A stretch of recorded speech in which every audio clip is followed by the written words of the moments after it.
Alors bonjour, mon nom c'est Pierre, vous êtes sur ma chaîne YouTube qui s'appelle Jules le Chat, c'est mon nom d'emprunt. Alors je vous présente cette petite vidéo parce qu'il y a quelques jours j'ai pensé de m'acheter un vélo, je vais vous expliquer pourquoi. Et en regardant sur les différentes plateformes pour avoir des informations, je me rends compte qu'il n'y a pas beaucoup de choses en français. Et je me disais, comme ma décision est prise, j'ai acheté le vélo en question, je me disais peut-être que ça pourrait être aidant pour certaines personnes qui sont à la recherche d'un vélo et que ces informations-là pourraient les aider si eux, ils sont un peu moins familiers avec la langue anglaise. Alors, voilà pourquoi cette vidéo. D'abord, laissez-moi vous dire, je ne suis pas un influenceur, je ne suis pas un YouTuber, j'ai pas l'habitude de ces vidéos, je n'ai pas été payé par personne pour faire cette vidéo. J'ai encore moins eu de l'équipement gratuit de qui que ce soit. J'ai pris une décision et ça me tentait de la partager. Alors voici cette vidéo pour vous. Tout d'abord, pourquoi s'acheter un vélo en plein mois de janvier? Alors, on est en janvier 2022 actuellement. Pourquoi j'ai décidé ça? Eh bien, la raison est que j'ai besoin de me remettre en forme et faire du vélo stationnaire, ça me répugne. Je suis pas capable. J'embarque sur le vélo, je regarde le temps, je mets 30 minutes, puis une minute après, je le regarde, puis je dis, ah, il en reste juste 29. Donc, c'est difficile pour moi. J'en ai fait toute ma vie, là, de l'entraînement, mais j'aime pas ça. Ce qui me convient, moi, c'est de faire de l'exercice, mais en ayant un objectif, me rendre à quelque part. Et c'est pour ça que l'été, c'est super. Je prends mon vélo, je vais à mon travail. C'est à peu près 40 minutes de vélo, donc 40 minutes aller, 40 minutes à revenir. Ça fait un bon entraînement, puis c'est motivant, c'est plaisant, etc. Le problème, c'est que quand arrive l'hiver, eh bien là, c'est un petit peu plus difficile. La technologie s'est améliorée. On a maintenant des fat bikes avec des gros pneus larges qui permettent de rouler dans la neige. Sauf que là, rouler dans la neige avec des gros pneus comme ça demande un effort considérable. Moi, je suis un petit peu vieillissant, peut-être vu par la couleur de mes cheveux. Je pense pas que j'ai la forme physique pour faire 50 minutes, 1 heure de vélo, parce que ça va être plus long là, dans la neige. 1 heure de vélo me rendre à mon travail, avec un fat bike, avec des pneus super larges, je vais être brûlé. Alors, encore une fois, la technologie s'améliore et maintenant, on a des vélos avec assistance électrique qui, ça me parlait parce que je me disais, je fais quand même un entraînement qui est un peu moins violent que de faire du fat bike sans assistance, mais je fais quelque chose. Et ça me garde en forme, puis l'objectif, c'est pas de devenir en forme, c'est de la garder. Alors, j'ai dit, tiens, un fat bike électrique, bonne idée, on regarde ça. Mais quand on ne connaît pas ça, on commence à faire des recherches et là, on se rend compte qu'il y a une panoplie de vélos disponibles sur le marché avec, encore une fois, une panoplie de prix qui peuvent varier là, de quelques mille dollars à aller jusqu'à des 5, 7, 8 000 dollars, ça n'a pas de bon sens.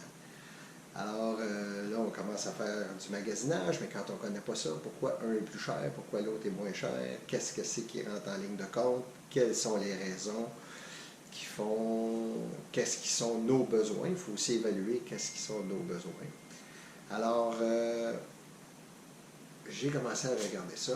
Moi, je veux me rendre à mon travail qui me donne à peu près, on va dire 20 km pour me rendre à mon travail, 20 km pour revenir. Donc, j'aurais besoin d'une autonomie d'à peu près 40 km.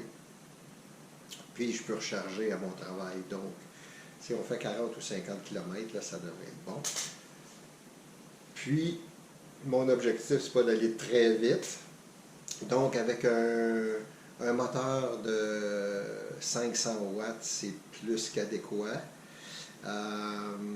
Donc, là, je me disais, bon, un vélo avec un moteur d'à peu près 500 watts, avec une batterie qui va me donner à peu près autour de 650 à 750 watts-heure serait probablement ce qui serait mes besoins. Alors, j'ai regardé, il y a plusieurs vélos de disponibles à l'intérieur de mon budget et je vais vous expliquer un peu le scénario. J'ai regardé quelques marques qui sont américaines et que ces marques-là, ces compagnies-là, ne font pas d'expédition au Canada. Alors, Magicycle, entre autres, qui avait un vélo avec un moteur qui était 750 watts et un pic de 1000 watts, avec une batterie de 21 watts-heure, c'était excellent. Honnêtement, c'était vraiment, d'après moi, celui-là, c'était vraiment mon premier choix qui a été éliminé parce que cette compagnie-là n'expédie pas au Canada. Ensuite, il y avait Be Cool qui avait un vélo intéressant avec suspension avant-arrière, bon, avec un bon moteur, etc. Regrettablement, eux non plus n'expédient pas au Canada. Bref, j'ai retenu dans mes recherches 3 marques qui étaient possibles pour moi d'avoir ici. Et les 3 marques, il y avait la marque qui était un Trek All-Terrain, un modèle intéressant, fat bike avec des pneus de 4 pouces de large, moteur intéressant, j'ai les spécifications, là, je vais vous donner ça, spécification 700 watts, 1000 watts peak, qui était très fort, 840 watts-heure. C'était un prix de 2499 $, donc 2500 $. Avec un écran en couleur, ça c'était quand même intéressant, c'était comme un plus. Il y avait le véhicule en inventaire, c'est la compagnie Alter Ego qui font ce vélo-là. Livraison gratuite, 3-5 jours, ça semblait être quand même intéressant. Donc, ça, c'était comme un 3e choix pour moi. Puis, les 2 autres choix, ça basculait vraiment entre ces deux vélos-là. Le premier qui est le Rad Rover 6 Plus, qui est un nouveau vélo sorti en juillet 2021. Un moteur de 500 watts avec un pic de 750, une batterie de 672 watts-heure. Un prix de 2399 $. Il livre en 2 jours, 3 jours, donc avec la distance, peut-être en 4-5 jours avant de le recevoir ici. Très intéressant, 2 écrans là-dessus, un sur le contrôleur et un écran qui donne la vitesse, etc. Bel écran, intéressant comme installation. Et une chose que moi j'aimais beaucoup, il y avait l'accélérateur, le throttle en anglais, l'accélérateur était sur la poignée droite, un modèle un peu comme une moto. Moi, comme j'ai fait de la moto, c'était intéressant ce côté-là. Donc ça, c'était un plus, disons, pour ce modèle-là. Puis, il restait le modèle Ego Extreme 3.0, qui lui, c'est le même moteur, 500 watts avec 750 pics, de la même compagnie, Bafang est le nom de la compagnie. La batterie un petit peu moins forte, 576 watts-heure. C'est un vélo qui est 2499 du fabricant. Lui, ce qui était intéressant, c'est qu'il venait avec tout est sur le vélo. Là. Il y a un support en arrière pour pouvoir mettre des choses. Les lumières sont là, les ailes pour empêcher la boue. Comme moi, je vais rouler l'hiver avec ça, c'était quand même important. Donc, il n'y a pas d'extra là-dessus. Le Rad Rover, le problème, c'est que le rack n'est pas disponible, le support arrière. Et le support arrière, il est 109 $ de plus. Et il n'y a pas de port USB pour recharger, mettons, le téléphone ou une lumière si on met une deuxième lumière, puis on veut qu'elle se recharge. Donc, pour avoir un port USB, c'est un ajout d'un autre 39 $. Donc, on est à 150 $ de plus, là.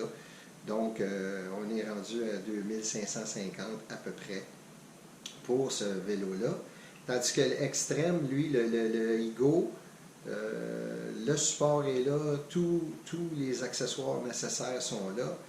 Moi, le turn-off, c'était qu'au lieu d'avoir une poignée à droite, c'est à gauche avec le pouce, là, un peu comme certains VTT, là, etc. Mais je me dis que peut-être que je pourrais m'y faire. Et ce qui a été concluant comme choix, c'est que chez Costco, actuellement, ce vélo est à 1899 $. Donc, c'est une économie de presque 500 $. Ça, je trouvais ça, disons, très intéressant. Et là, je me disais que, avec la différence du 500 $, s'il y a des accessoires nécessaires, ou même si je veux éventuellement changer pour avoir une poignée à droite, je trouverais peut-être une façon de faire ce setup-là. Donc, aujourd'hui, la vidéo porte sur le dévoilement du modèle que j'ai choisi, qui est le Igo Extreme 3.0. Et encore une fois, je n'ai pas été payé par cette compagnie-là. Ils ne m'ont pas rien donné. C'est Costco qui m'ont donné ce rabais-là. Alors, aujourd'hui, le dévoilement du vélo, qu'est-ce que ça a l'air quand on ouvre la boîte? Qu'est-ce qu'il y a là-dedans? Alors, on regarde ça ensemble. Alors, voici, on regarde la boîte, je vous la présente. Si vous voyez les oreilles, là, ça c'est mon chien là, qui a vraiment besoin de toujours être avec moi. Alors, bonjour Jazz.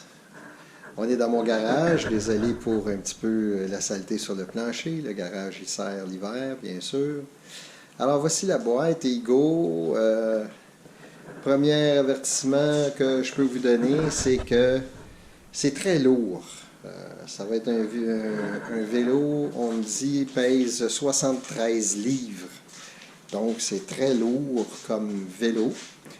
Mais l'assistance électrique permet de pouvoir s'en servir avec aisance quand même. Alors, on regarde la boîte. Pourquoi? Parce que c'est écrit ici, avant d'accepter la livraison, veuillez inspecter le contenu des boîtes, signaler les dommages physiques, blablabla, au transporteur. Alors, bien sûr que on a vérifié et la boîte est en condition acceptable. Alors, on déballe. Alors, on va ouvrir la boîte.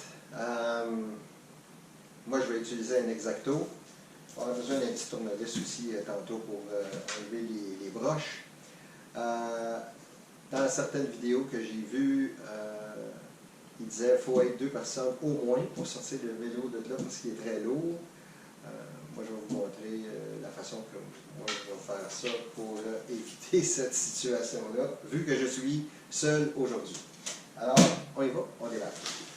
On commence par enlever les courroies de plastique ici.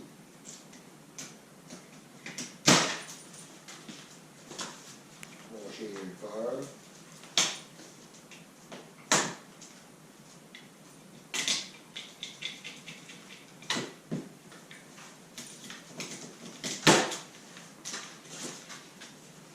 Et la dernière courroie.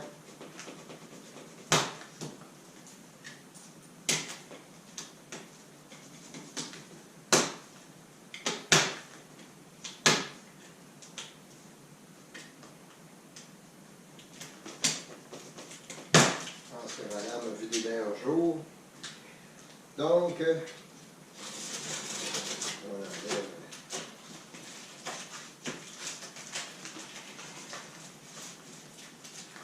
l'adhésif ici, ici et ici. Et avec un tournevis, on va enlever les broches ici.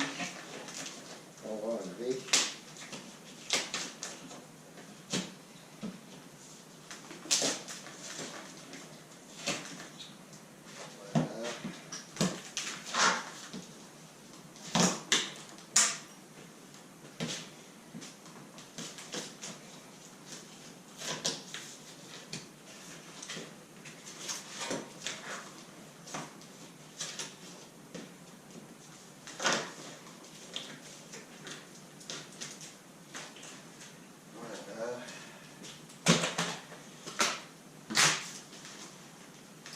ça, pas blesser les pattes de mon chien.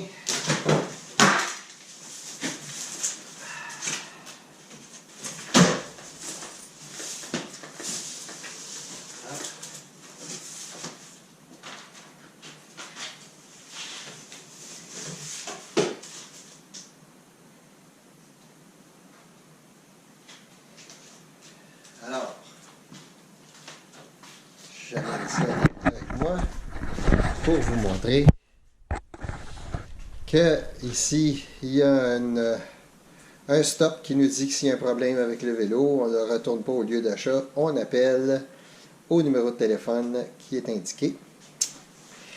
Et ici, il y a une boîte et cette boîte dit commencer par ici, numéro 1. Alors, qu'est-ce qu'il y a dans cette boîte? Eh bien, il y a l'essieu pour la roue avant. Il y a un manuel d'utilisation. Pour l'instant, je vois juste en anglais. Est-ce qu'il y a en français à l'intérieur? À suivre. Il y a un petit coffre d'outils, toolkit. Qu'est-ce qu'il y a comme outil dans ça? Regardons. Il y a un tournevis Phillips. Il y a des clés Allen. Il y a des clés ouvertes. Quoi d'autre? Alors, j'imagine cette trousse de clés est surtout pour l'assemblage du vélo. Peut-être pas nécessairement une trousse pour réparation, mettons, de crevaison ou quelque chose. Donc, on va regarder ça tout à l'heure. Je vais déposer ça ici. Déposer ça aussi pour pas que ça tombe dans le fond de la boîte. Qu'y a-t-il aussi? Ah, il y a une courroie ici. Ça, c'est pour le support. Le support arrière. Donc, on va installer ça plus tard. Qu'y a-t-il d'autre? Il y a des pédales.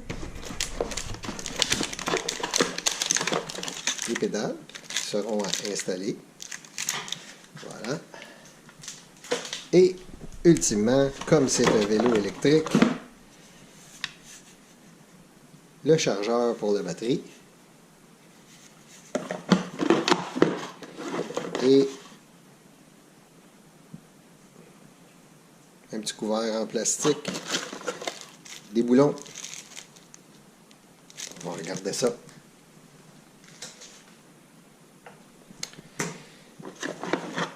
Et c'est tout ce qui s'y trouve. Donc,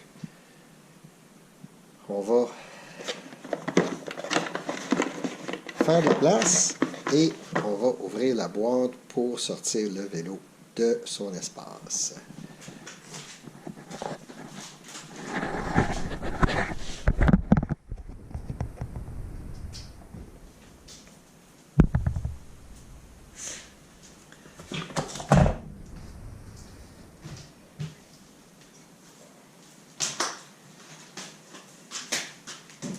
Donc, s'assurer qu'on endommage bien.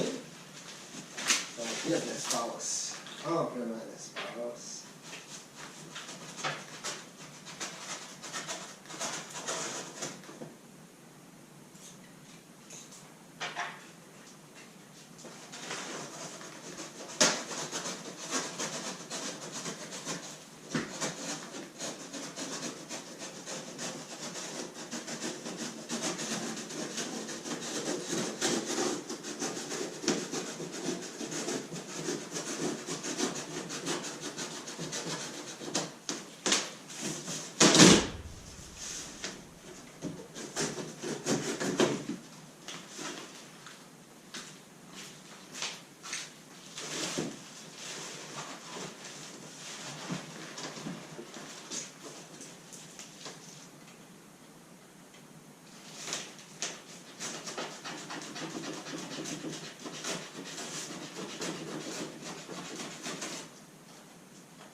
faire ça comme je viens de faire. Premièrement, pas besoin de soulever le vélo pour le sortir dans la boîte. Deuxièmement, on a maintenant une surface plus douce qui va faire en sorte que si le vélo bascule, si faut déposer le vélo, au lieu de le déposer sur le béton du garage, ben, on va le déposer sur du carton. On va éviter d'abîmer les surfaces du vélo pendant qu'on fait l'assemblage. Alors, ça c'est peut-être un petit quelque chose que la personne que j'ai vu son dévoilement en anglais aurait peut-être dû penser, ça aurait été aidant. Alors, avant de continuer, moi je vais enlever le plastique qui est ici et je vais aller chercher la batterie du vélo pour aller tout de suite la mettre sur la charge. Comme ça, on va pouvoir avoir une bonne charge sur le vélo pour pouvoir s'en servir dès qu'on aura fini l'assemblage. En même temps, ben, je vais tasser mon chien un peu, faire un petit peu de place. Alors, on se revoit dans quelques minutes.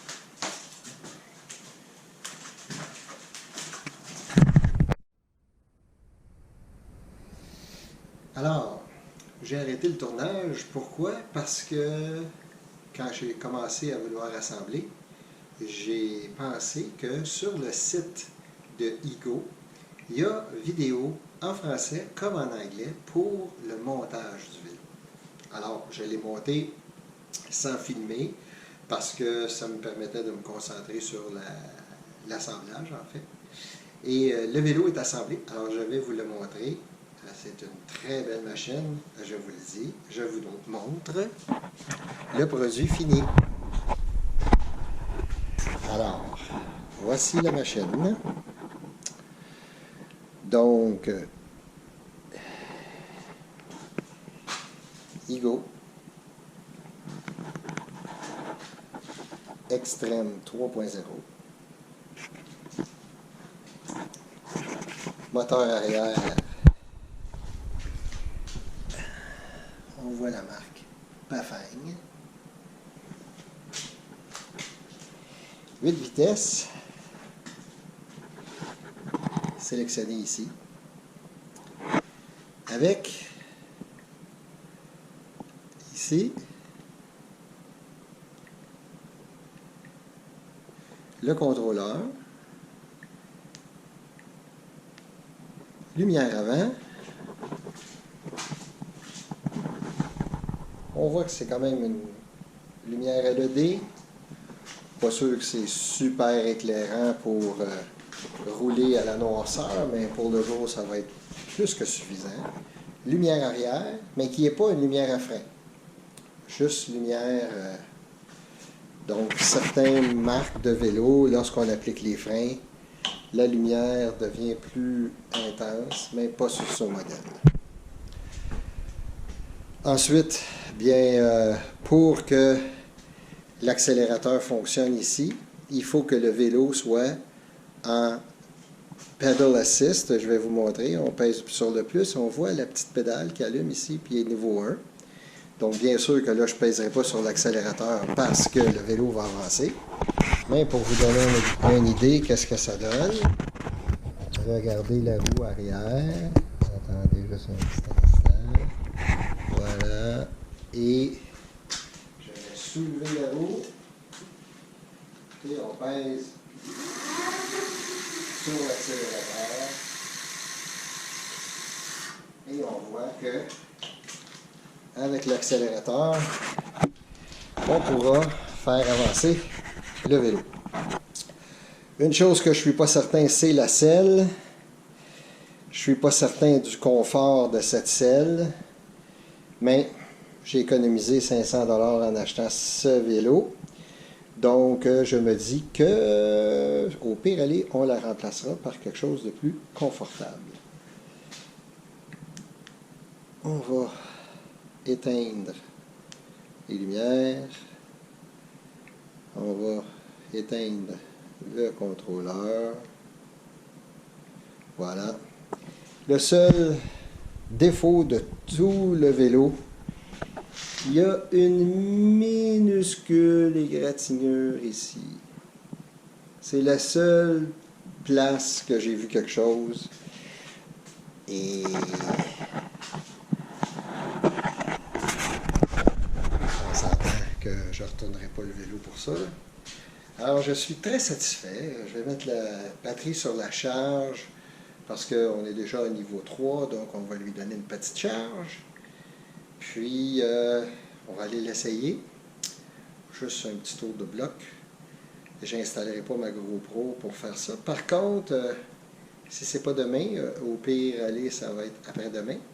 Je vais descendre à mon travail, même si je suis encore en vacances, juste pour faire le trajet. Et là, je vais mettre la GoPro pour vous permettre de voir son premier voyage. Alors, merci d'avoir regardé la vidéo. Si vous avez des questions, dans les commentaires en bas, et je me ferai un plaisir de vous répondre. Bonne journée!